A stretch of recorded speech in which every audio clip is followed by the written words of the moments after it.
Monday morning, your boss wonders where you are. You're never late. You don't miss shifts without calling, so they try your phone. It rings out.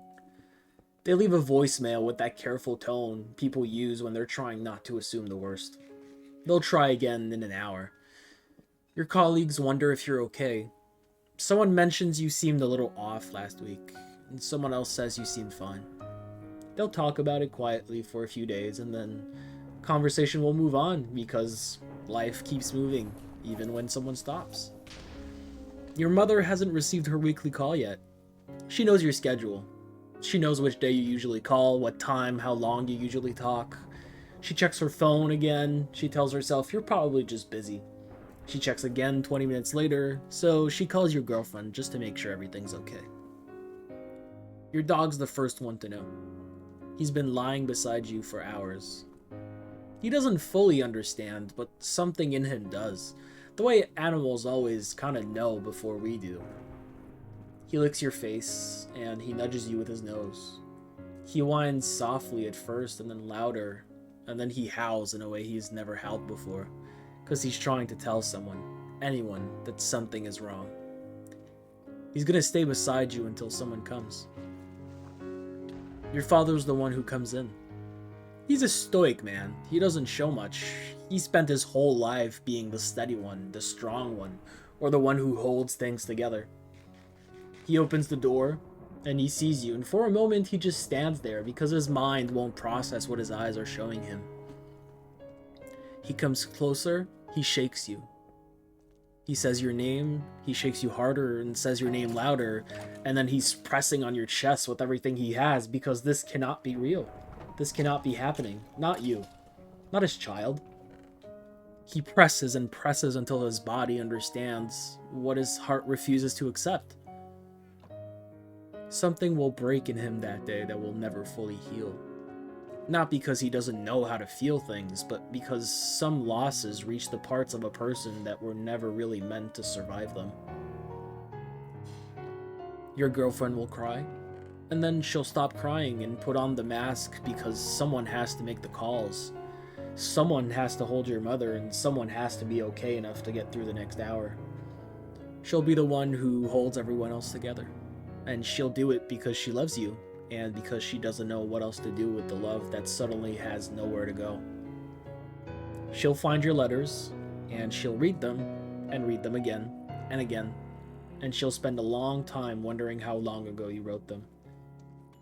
Whether she missed something, whether there was a moment she could have reached out, and she didn't. She's gonna wonder that for a very long time. Your best friend will wonder if you could have done more. Most of the people who love you will wonder that. It will sit in them quietly, not as blame exactly, but just as a question that never fully gets answered. Could I have done more? Was there something I missed? Did I say the right things? And they won't find an answer because there isn't one, but they'll keep looking anyway. Your friends online will notice you haven't been on in a few days. Then a week, they'll send messages into the void not knowing why you've gone quiet. Someone will post asking if anyone's heard from you, but the silence will be its own kind of answer eventually. The convenience store near your place will notice too, in the small, quiet way that places notice people. You came in regularly. You always bought Diet Cokes for your girlfriend, and you were one of the customers who felt like a person, not just a transaction. One day you'll just stop coming, and nobody there will ever know why. The funny TikToks you send to your friends will stop. The memes you sent at midnight. The stupid voice messages. The inside jokes that only made sense to two people. All of it will just stop. And the people on the other end of those messages will feel the silence in a way they won't be able to explain. Here's what I want you to understand. You are woven into more lives than you know. In the small daily ways that you don't notice until they're gone. The weekly call, the online presence, how you breathe, how you texted. The dog who knew your footsteps before you reached the door. And you think you might not be missed that badly. And I know that feeling. That quiet, terrible lie that depression tells you that you're less essential than you actually are. That the hole you'd leave wouldn't be that big. But look at what we just described. Look at all of that.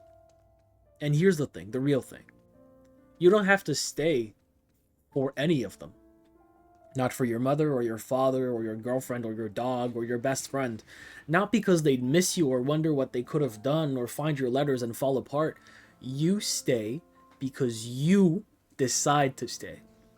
Because choosing to still be here tomorrow through the weight and the noise and the medication that isn't working yet and the days that feel impossible is the most powerful thing you can do. It's your decision, your fight, and your choice to make. And surviving, just surviving, still being here, is the greatest fuck you to every dark thing happening in your head, to every lie your brain tells you about your own value, to every moment that tried to be your last.